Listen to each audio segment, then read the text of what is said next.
اور یہ کیسے مسلمان ہیں جو صبح سویرے اخبار تو پڑھ لیتے ہیں قرآن نہیں پڑھتے۔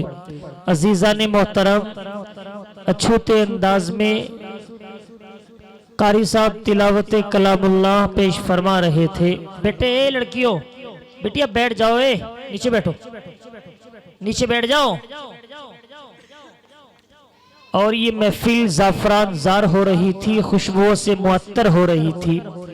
حضرات گرامی، آپ کو بخوبی علم ہے، آپ جانتے ہیں، بار بار بتانے کی ضرورت نہیں ہے کہ تلاوت کلام اللہ کے بعد نمبر جو آتا ہے وہ نعت رسول اللہ صلی اللہ علیہ وسلم کا آتا ہے۔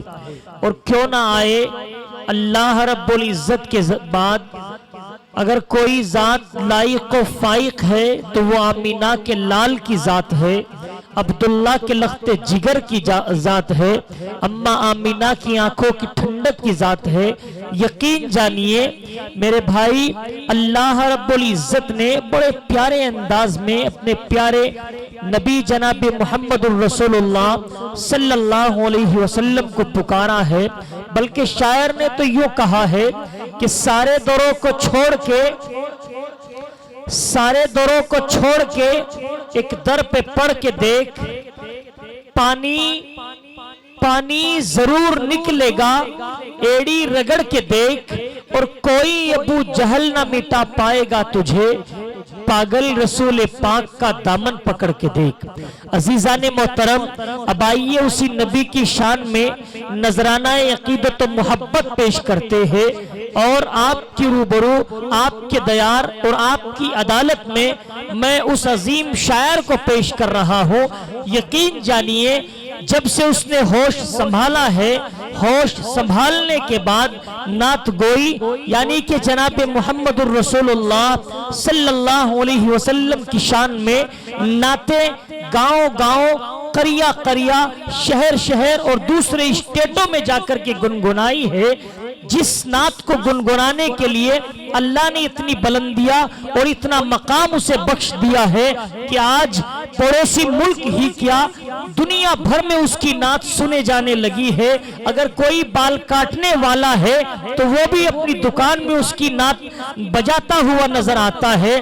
گاڑی میں لوگ سفر کر رہے ہیں اور اپنے آپ میں تھکن یا بور ہونے کو محسوس کر رہے ہیں تو وہ فوراً نعت چلا دیا کرتے ہیں اس عظیم شاعر کی، کہ جو شاعر آپ کے درمیان میں تاریخی سرزمین میرٹھ کا لمبا سفر کر کے آیا ہے، جس سے میری مراد عمر تو بہت کم ہے، تجربات کی روشنی بہت زیادہ ہے، لمبے لمبے اسفار جس کے لگے رہتے ہیں۔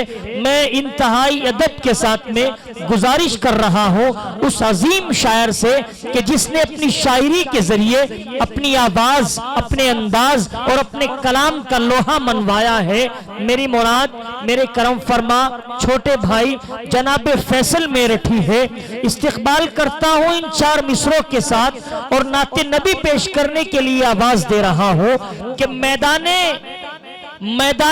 کربلا میں شہادت کے جام کا، میدان کربلا میں شہادت کے جام کا، اسلام کا پرچم ہے نبی کے غلام کا، اور سنی نہ وہابی نہ شیعہ کے امام کا، سکہ چلے گا صرف محمد کے نام کا۔ جناب فیصل میرٹھی تشریف لائے اور اپنے کلام سے ہم سامعین کو محظوظ فرمائے۔ جو میرے احباب ادھر ادھر کھڑے ہیں یا میری آواز بیٹھ کر کے اپنے مکانوں میں، دکانوں میں یا کھیت کھلیان میں، چوراہے پر، چوپلے پر یا راستے میں کھڑے ہو کر کے سن رہے ہیں، امتیاز رہا ہے، اکابرین کا یہ عمل رہا ہے کہ وہ اپنی محفل کا آغاز قرآن کریم سے کیا کرتے تھے۔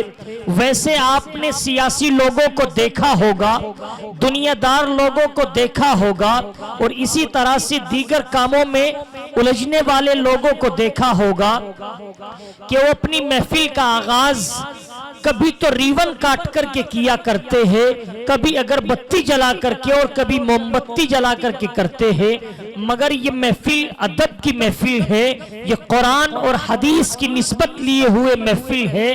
ہم چاہتے ہیں کہ بزرگوں کے نقش قدم پر چلا جائے، اللہ والوں کے طرز کو اپنایا جائے، اکابرین کے طرح امتیاز پر عمل کیا جائے اور اللہ والوں کے قدم سے قدم ملایا جائے۔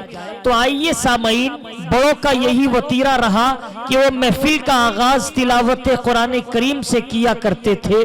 میرا دل بھی یہی چاہتا ہے کہ اس نورانی اور زعفران زال محفل کا آغاز بھی تلاوت قرآن کریم سے ہو۔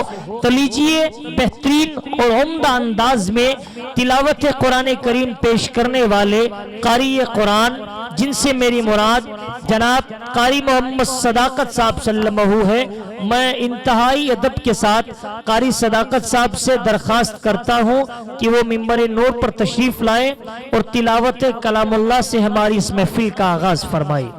استقبال کرتا ہوں ان چار مصروں کے ساتھ